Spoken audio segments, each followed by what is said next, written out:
Imagine shattering stereotypes and proving that experience only sharpens your edge on the track. Melvin de Groot's triumphant 2025 season embodies that spirit. This Dutch powerhouse, a stalwart in the NASCAR Euro Series, defied expectations to clinch his third Legend Trophy title for drivers 45 and older at the thrilling Circuit Zolder finals. But here's where it gets even more inspiring. De Groot didn't stop there. He scored his debut overall victory in a heart-pounding wet race at Brands Hatch and pushed hard for the Open Championship in his number 69 Team Bleekemolen Toyota Camry. For those new to racing, the NASCAR Euro Series is an international competition featuring high-speed stock car action across Europe, with divisions like Open for top-tier racing and special classifications for veterans and women. This success fueled de Groot's dreams as he boldly announced plans to chase glory beyond the Legend Trophy, targeting a top spot in the overall Open standings for 2026. Meanwhile, Happinessa clinched the Lady Trophy alongside Brimotion, showcasing the growing talent in women's motorsport. Valencia and Vallelunga building momentum with unwavering reliability. At the heart of de Groot's success lies his remarkable consistency, a trait that turns good outings into championship-caliber performances. He maximized every opportunity in the season's opening two events.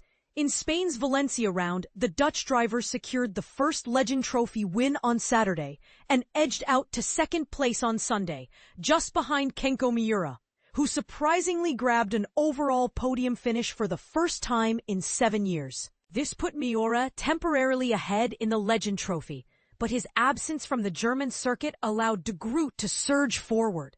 And this is the part most people miss, how a single race can V-shape the leaderboard.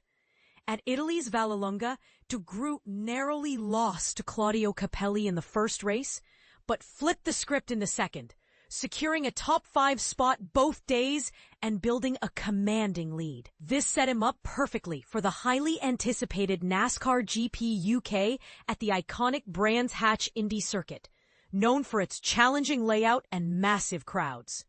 In the Lady Trophy, Arianna Casoli kicked off strongly by outpacing newcomer Happinessa in the Valencia opener. But here's where it gets controversial. The season took a dramatic turn at Casoli's home track in Italy. A frightening incident involving both drivers on Saturday left Casoli injured, sidelining her from the rest of the 2025 NASCAR Euro Series Open division. Does this incident highlight the inherent risks of motorsport?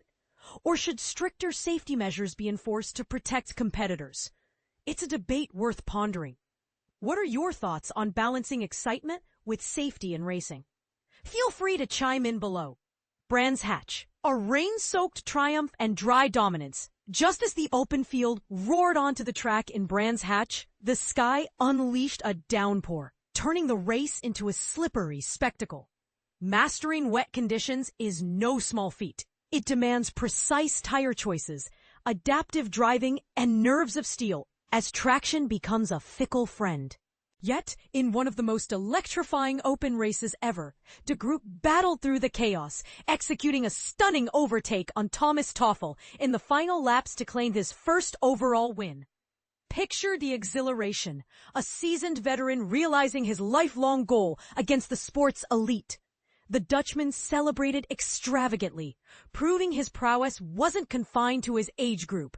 He carried that momentum into the dry second race, narrowly missing the overall podium, but sweeping the Legend Trophy once more.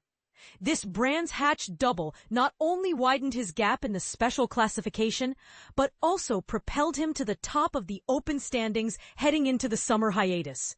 It marked de Groot's first ever lead in the overall rankings, with ambitious plans to hold it through the 2025 NASCAR GP Czech Republic at Autodrome Most.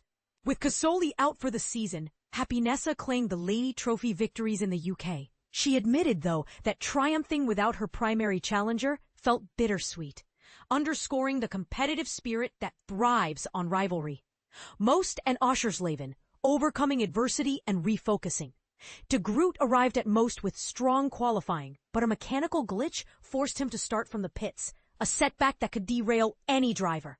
In a race full of attrition, where reliability often decides the day, the Dutch giant fought back to 7th place, securing his 5th Legend Trophy win of the year.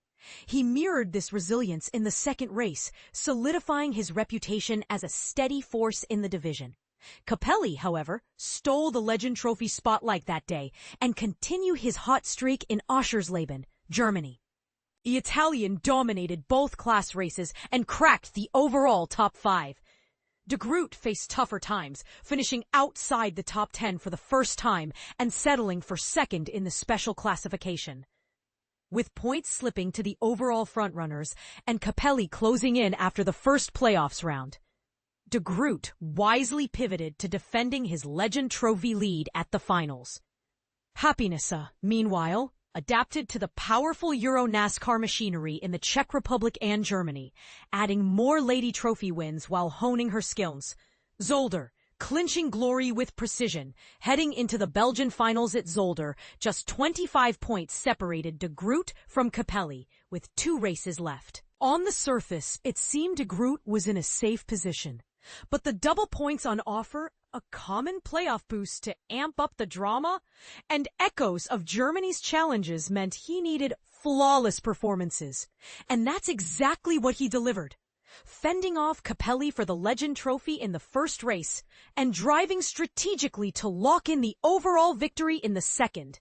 Happinessa capped her debut season by securing the Lady Trophy Championship, her inaugural special classification crown. As champions of the Legend and Lady Trophies, De Groot and Happinessa will receive accolades at the prestigious NASCAR banquet in Charlotte, North Carolina. For De Groot, the year culminated in a career-best 5th place in the open standings, igniting his resolve to not only defend the Legend Trophy, but also aim for a top 3 finish in the overall championship next year. Reflecting on De Groot's journey, one can't help but wonder, is age truly just a number in high-stakes sports like racing, or do physical demands eventually catch up? And considering the incident that derailed Casoli's season, should motorsport prioritize more protective measures to keep all drivers safe? Share your opinions, agreements, or counterarguments in the comments. Let's discuss.